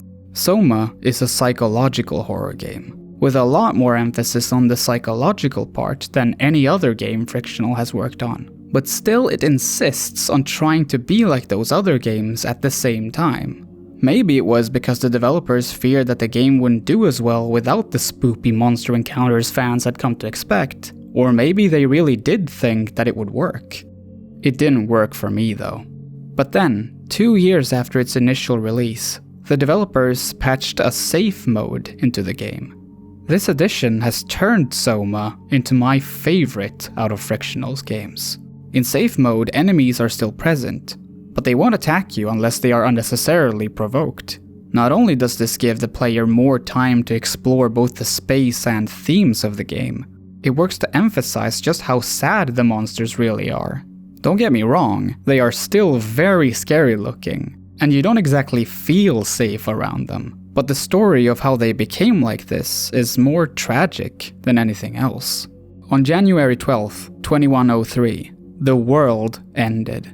The only people left alive were the workers of an underwater research site called Pathos 2. The site's artificial intelligence, known as the WoW, was tasked with keeping these survivors alive at any cost. To do this, the WoW used something called structure gel, applying it to everything from structural damage, injuries, and even the dead. But what does it actually mean to be human? Is it a living mind? Living body? Or both? Does there even have to be a human body involved? If we as people can't give a clear answer to that question, how is an artificial intelligence supposed to make that distinction? The WoW couldn't, and so it turned those who had died into walking half-human, half-machine-like husks. Maybe what made them human is completely gone, but they are alive to some degree, and that's the only thing that matters to the WoW. It's hard to see the WoW as a straight-up villain though, which is also why it's hard to see the monsters as your enemies. It's not like Manda's machine in A Machine for Pigs. The WoW doesn't deceive or taunt or try to hurt anyone deliberately. It's simply following its programming. While there are explanations to why the individual monsters are out to get you, I find them to be quite boring justifications for why the game needs to follow the formula of Frictional's other games. That someone drank structure gel and became hostile isn't as scary to me as being able to take a good hard look at one of the monsters and think about all the horrible things that eventually resulted in the creation in front of me. To look at this thing, the closest thing to a human that might be left on planet Earth, and feel so distant from it. But the guy you're playing as is not all flesh and bone either. Almost 100 years earlier, back in 2015, Simon Jarrett had his brain scanned in the hopes that if it couldn't save him from his own brain injury, maybe the scan could help to save someone else. That scan was preserved, and eventually ended up on Pathos 2, where the WoW put it inside of a used diving suit and activated it. The WoW's job is to preserve humanity after all, so why not create an entirely new human from the remains of another? The quote, real Simon has obviously been dead for quite some time, but for the digital copy of Simon, it's like the brain scan just ended, and suddenly he is miles and miles down in the deep, dark depths of the ocean. The only comfort Simon has in this new and hostile world is Catherine Chun. It's through her and the conversations she has with Simon that you'll gain all the necessary plot information, which makes her the best substitute for the notes and documents in Frictional's previous games so far. Those still exist in Soma, but you won't feel completely out of the loop if you don't read them. And with safe mode activated, it feels good to be able to read through them at your own pace. I admit that I didn't read too many of them when playing the game for this video, but this is the first time I've played one of Frictional's games, and actually wanted to replay it for the sake of reading the notes, and further explore the beautiful environments Frictional constructed. Catherine also provides Simon with a goal, a way off Pathos 2. Before everything went to hell at the site, and maybe partially because of it, Catherine worked on something called an artificial reality capsule, the Ark. The plan was to transfer digital copies of everyone working at Pathos 2 onto the Ark, then launch it into space where they could live on in a sort of paradise afterlife. When people started getting their consciousness copied, some mistakenly assumed that if their human bodies would die, they would be the ones who would wake up inside the Ark. This assumption, sadly, led to a series of suicides among the workers. Like the Simon who woke up at Pathos 2, the workers on the Ark are just digital copies, but at least they might be able to have the peace that the rest of humanity couldn't. The core gameplay of Soma is basically a series of moral and philosophical dilemmas, and more often than not, these dilemmas boil down to letting someone, or something, live or die. That might seem shallow, a cheap way of trying to emotionally shake the player, but considering that one of the major themes of Soma is about what constitutes being alive, and more specifically, being human, having death be a reoccurring part of it is kind of crucial. It's not just that you have to choose between life and death, it's what those concepts represent in any given context. The most memorable part of the whole game, for me, is when you meet the payload technician Sarah Lindwall. She is the very last flesh and bone human in the world, slowly decaying as she's guarding the Ark. After she agrees to hand it over to Simon, he asks if there's something he can do for her. "You could kill me," she replies. How do you even begin to think about answering a request like that?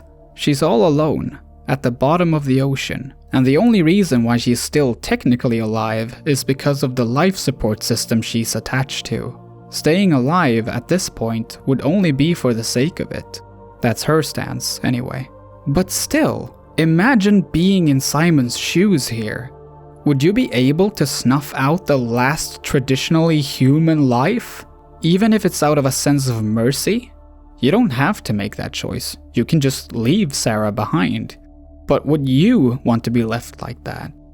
After a moment of hard consideration, I eventually did deactivate the life support. And as Sarah slowly started to fade away, I stayed and listened while she reflected on her life, her friends, and colleagues.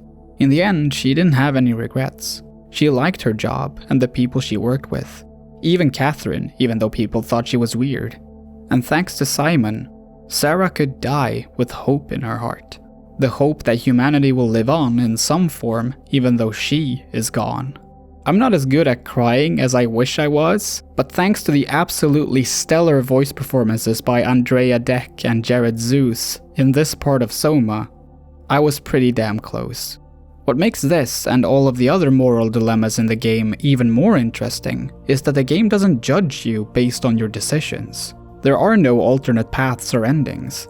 These choices are only here to serve as food for thought, as opportunities to question your personal beliefs and why you have them. Maybe that makes Soma more provocative science fiction than horror, but I still believe that this works very well as a horror game. The questions the game asks are scary or at least uncomfortable in isolation. But the whole atmosphere of Pathos 2 is as terrifyingly claustrophobic as it is interesting and even beautiful. In her video on Subnautica and the Long Dark, friend of the channel Pixel a Day talks about the sublime, which she describes as a combination of awe and terror, evoked by an encounter with the natural world. Few games I've played fit that description as well as Soma does. Traversing the ocean floor, on foot, surrounded by walls of darkness and slowly decaying architecture, is terror-inducing. And yet, I can't wait to go back there someday. Then there's the game's ending. Around the midpoint of Soma, Simon has to acquire a sturdier body in order to deal with the high water pressure in the deeper parts of Pathos 2. After his consciousness has been transferred, Simon realizes that it actually wasn't transferred at all. It was copied. And the version of Simon that got you to this point is still in the other room, wondering why the transfer didn't work. At this point, the player might be able to guess where all of this is going, but Simon remains oblivious up until the very end. He successfully loads the Ark onto the rocket, and despite some technical difficulties, both Simon and Catherine get on board right before launch. But it's not the Simon that pushed the button that gets to leave. Same goes for Catherine. They were both copied, so that two different versions of themselves could have a chance of living on. This makes Simon absolutely furious. He berates Catherine for lying to him, even though she didn't. And then, suddenly, everything shuts down. Pathos, even Catherine. The last friend Simon ever had is now gone forever. And the last thing he did to her was shout at her.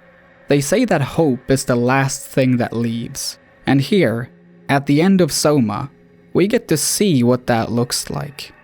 And it's absolutely heartbreaking. It would have fit the story better if the player was left behind just like Simon, completely unaware of how it went for those who got to leave Pathos too. But Frictional decided to cheat a little by granting the player some frankly well-deserved relief in the game's post-credits scene. In the final moments of the game, you get to play as the version of Simon who got onto the Ark. Here, you get to fill out a questionnaire, if you want to. Chances are that you've already seen it somewhere on Pathos too. But here at the end, it's interesting to see if you still feel the same way about those questions. How do you perceive your new existence? Do you think that you want to keep living like this, or are you perfectly comfortable with embracing death? Again, these questions are not here to change the outcome of the game, but to let you have a moment of personal reflection after everything you've seen and done. I don't think I could have asked for a more perfect ending to this game. For the longest time, Soma was one of the best stories I never wanted to actually play through myself. Now that I finally have, with save mode on, I see it as perhaps one of my favorite games ever, in large part because of how excellently it wraps everything up. It's a really grim ending, for one of the Simons anyway. But like A Machine for Pigs, it's also filled with a little hope. Sarah knew that she wasn't going to make it. The version of Catherine that kept Simon company all the way to the Ark knew that she wasn't going to make it. But they put all their effort into securing the Ark and getting it into space anyway. Despite the odds being against them, they chose selflessness over despair. I feel that's something we should all aspire to. Even if the world we live in honestly looks a bit hopeless now, the best we can do is make sure that there will one day be a bright future for the next generation to look forward to.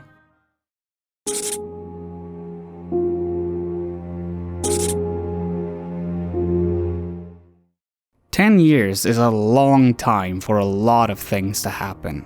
And with a subtitle like Rebirth, one would think that this particular installment would be a sort of series reinvention. The culmination of over a decade of making horror games. Another trailblazer.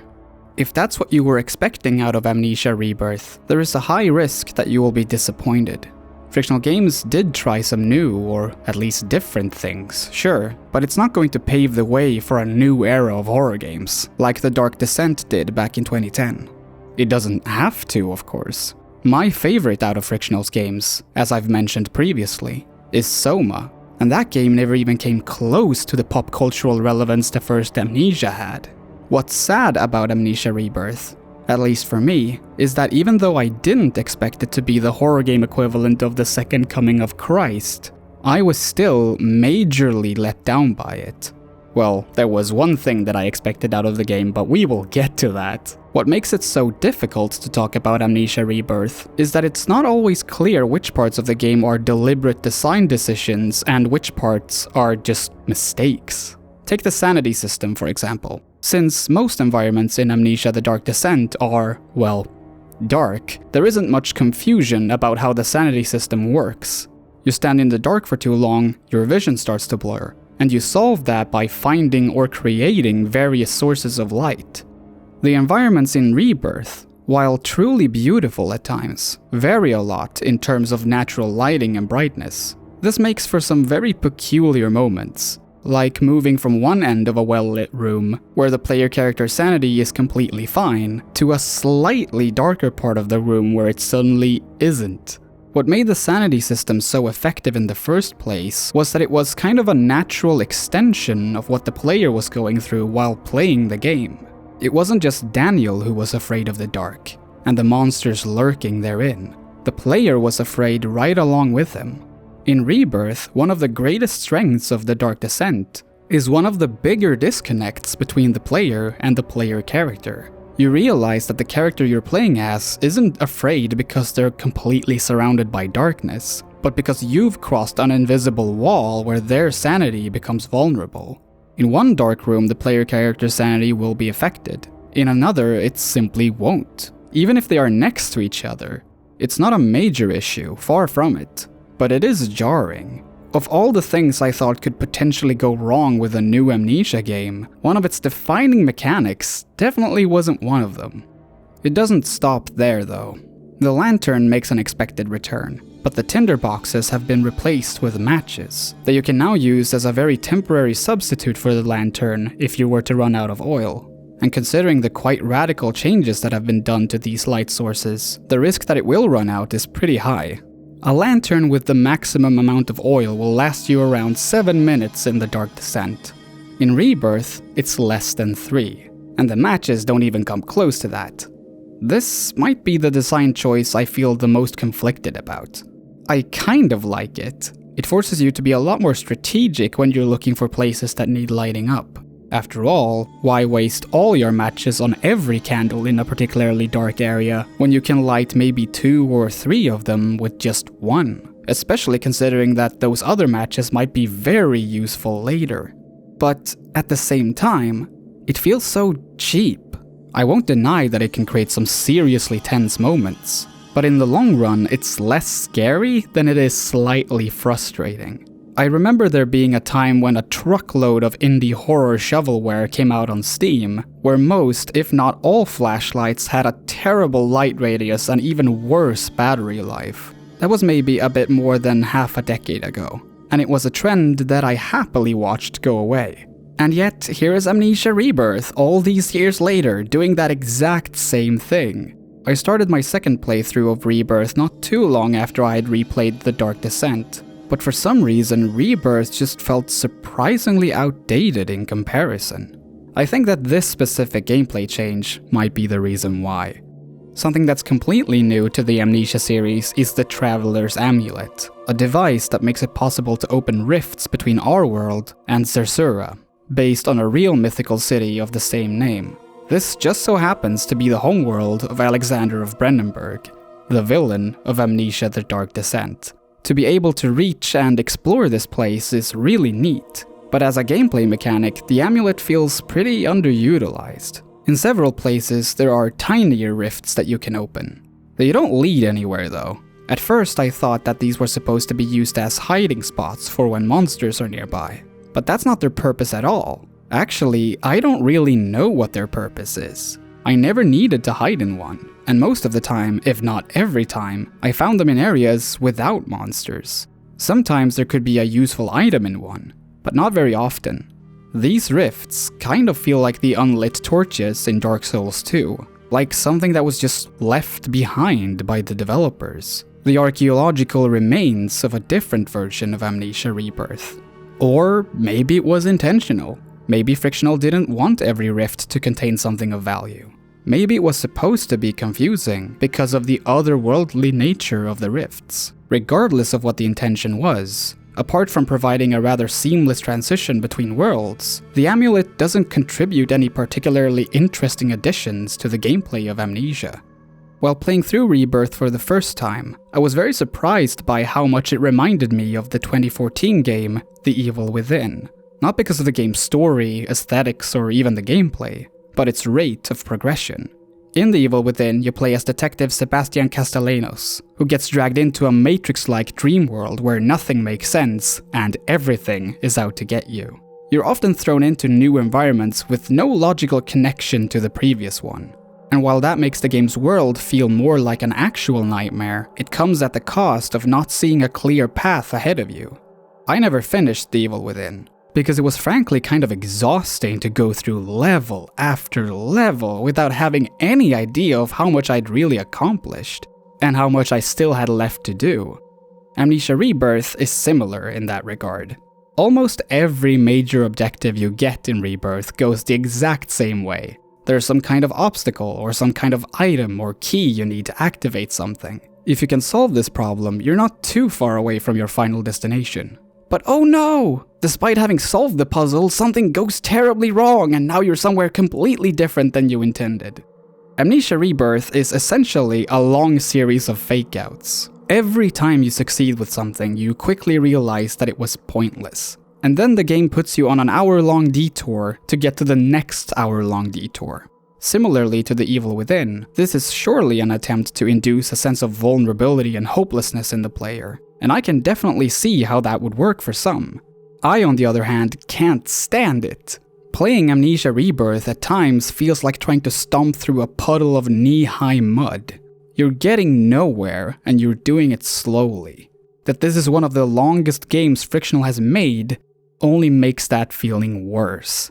The biggest problem with Amnesia Rebirth, though, is the single most important plot device in the whole game. Frictional has always written stories about quite grandiose things. The Penumbra series was about the dangers of not leaving the past buried, and the cost of knowing too much. Amnesia: The Dark Descent was about men turning into monsters, and if those monsters can ultimately be redeemed. Amnesia: A Machine for Pigs was about humanity's self-destruction, while Soma was about what the actual definition of humanity even is. Amnesia Rebirth, the first full-length game by Frictional featuring a woman in the lead role, is about motherhood. Well, there's a little bit more to it than that. But the reason why the things in Amnesia Rebirth happen is almost entirely the result of the main character's ability to bear a child. Having a parent as the lead role is one of the hottest tropes in video games at the moment. But that's not an inherently bad trope. No, it's bad in this case because of how terribly it fuses with another trope that's prominent specifically in horror fiction. The story of Amnesia Rebirth reads as follows. You are Tasi Trianon, and you, your husband Salim, and a plane packed with 12 other passengers are on your way to an expedition in French Sudan. You don't get that far though. The plane crashes somewhere in the Algerian desert, and Tasi wakes up all alone. She soon finds out that she's lost a considerable chunk of her memory, and that she and the others have been trying to stay alive in the desert for some time now. Trying being the key word. At this point, most of the crew is dead, including Salim. As she's attempting to reach the few remaining survivors, she discovers that she's pregnant. For the sake of context, this is how she finds out.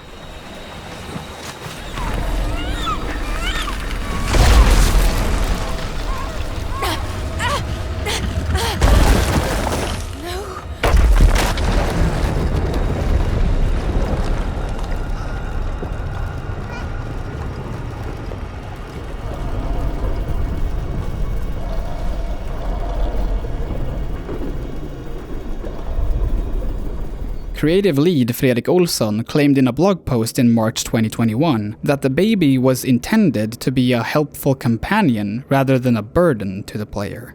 But this introduction doesn't exactly scream helpful companion. It does, however, scream that something is very, very wrong. The baby is presented like a big looming presence, like a threat. This is only enforced by the choice of music and dramatic visual effects. This kind of portrayal of unborn children has created an entire subgenre of horror that TV Tropes calls womb horror. And yeah, it does make sense to have an unborn child be evil in some way. Being pregnant is kind of like real-life body horror after all. The baby literally lives off of its host. It manipulates your behavior and rearranges your internal organs as it grows. Going into detail about exactly how fetuses grow sounds like a pitch for a horror film all on its own, but womb horror often goes the extra mile and implements things like sexual assault, demonic possessions, and even alien impregnation. In several cases, this results in some quite strange happenings, and sure enough, the baby inside of Tasi grows at a very alarming rate. Just 3 years before Amnesia Rebirth, Outlast 2 did almost the exact same thing, and that kid turned out to be the literal Antichrist. Surely, Frictional's intention must have been to reveal something equally sinister with that kind of build-up. Nope. The baby really isn't your enemy. You, like Tasi, are supposed to build a bond with this unborn child. It can even be used to calm Tasi down if her mental state starts to decline. However, as someone who has plenty of experience with horror media, the only thing I could think of was how I was supposed to get it out before it burst out of Tasi's chest like a xenomorph.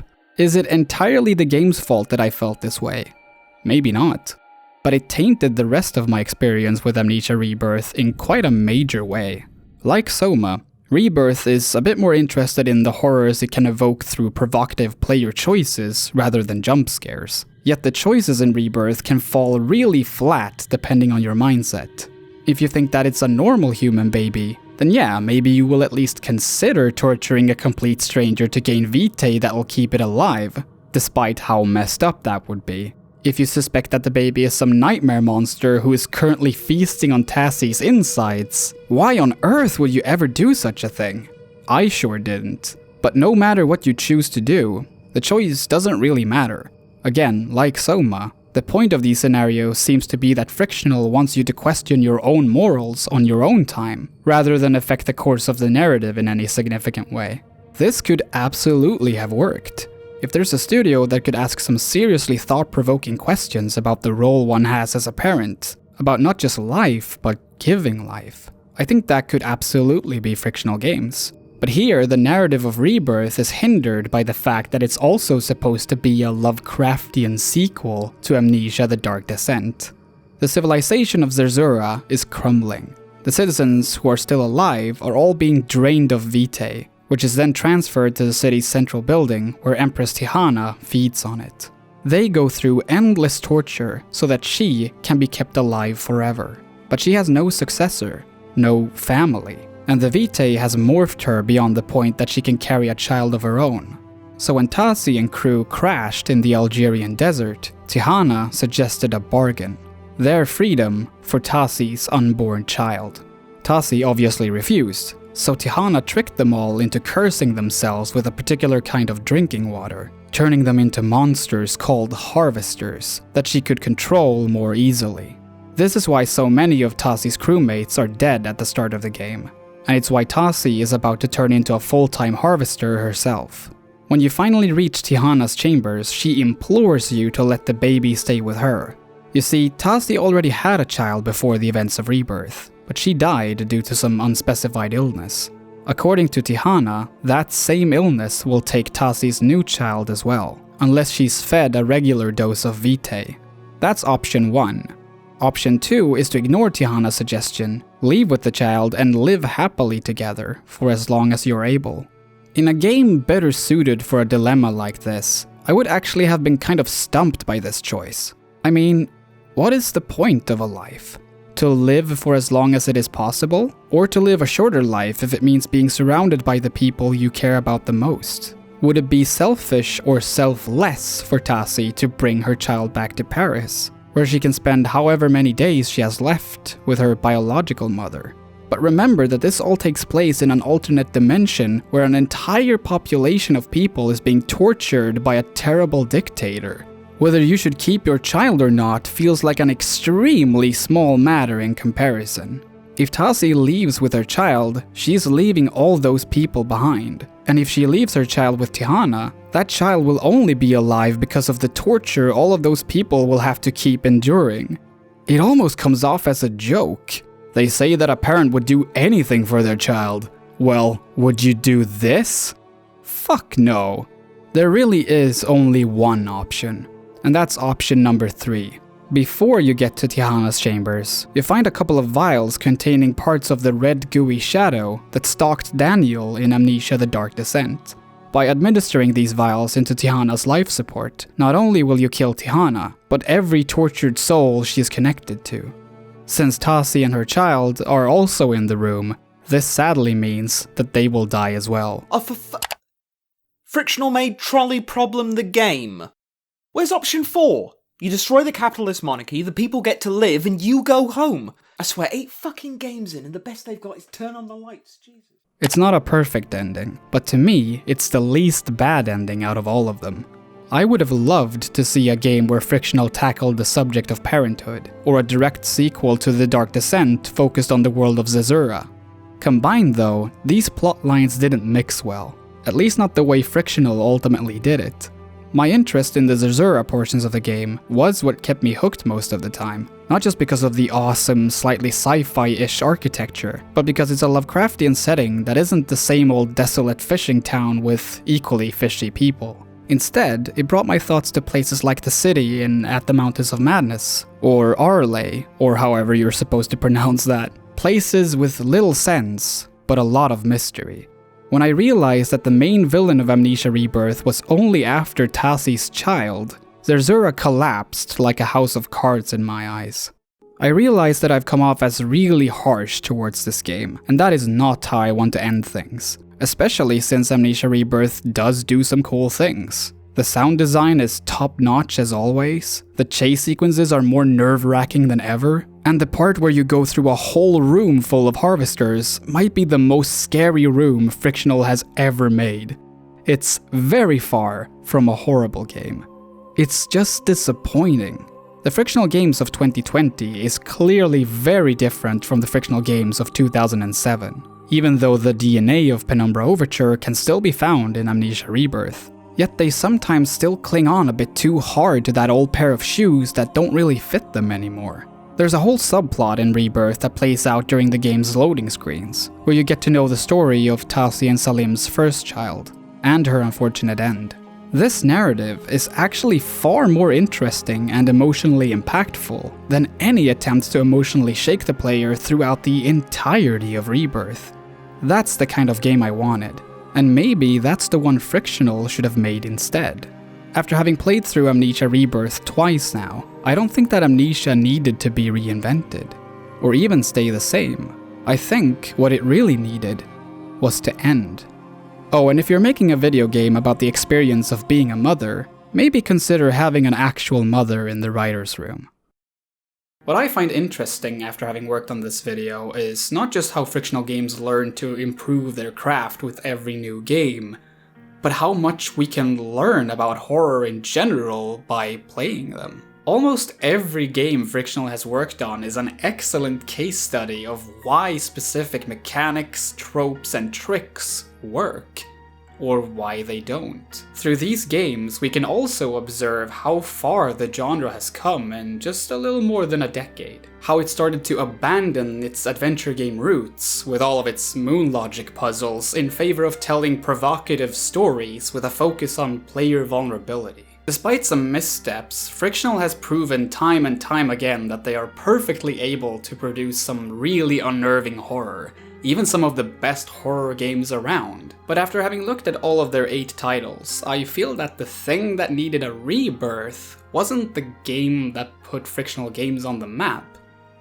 but the studio itself. I'm not saying that they should completely stop making horror games, that would be a damn shame since they're so good at it. But personally, I think they've found a new strength in storytelling that's being shackled by the traditional Frictional Games formula. I'd love to see something from Frictional that isn't horror at all, or something that's less fantastical horror than it is like the horrors of everyday life. Something that's purely narrative driven, or something that at least changes the gameplay loop in some drastic ways. Regardless if they do that, regardless if their future projects turn out to be good or bad, I'm fairly certain I'm gonna play them though. It's clear which games were influenced by them, one way or another.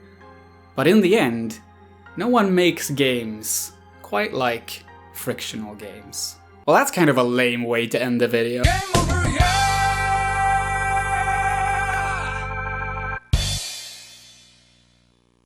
Thank you so much for watching. Whether you watched the whole thing in one sitting, or if you just watched the parts you were interested in, I highly appreciate it. This video, or this channel, wouldn't exist if it weren't for the amazing people who support me on Patreon. And I want to give a special thanks to Nichtschwert, Sindri LeRose, Tobias Mattsson, Håvard Krugerud, Professor Flowers, Winders, Philip Kirschner, Oddshrew, Mackenzie Pollock, Eli Berg-Moss, Buttercactus, Bluequitch, Rob Robinson, and Sierra Mayer. I also want to give a huge thanks to my proofreader and ad reader, Arcrat. The script turned out so much better because of you. Thank you, Alicia from Transparency, for providing your voice to the prestigious role of Thomas Grip. Thank you, Pinkbat Lin, for the artwork that was used for the intro and thumbnail, and for giving me valuable pointers about the script. And lastly, thank you, Eurothug4000, for the help you gave me at the start of this project. You forgot to thank your own partner Emma Hagdahl for doing that amazing makeup work, you ungrateful little asshole. This has been the longest video project I've ever worked on, and it might be the longest video project I'll ever do, so I'm just gonna go and lie down now.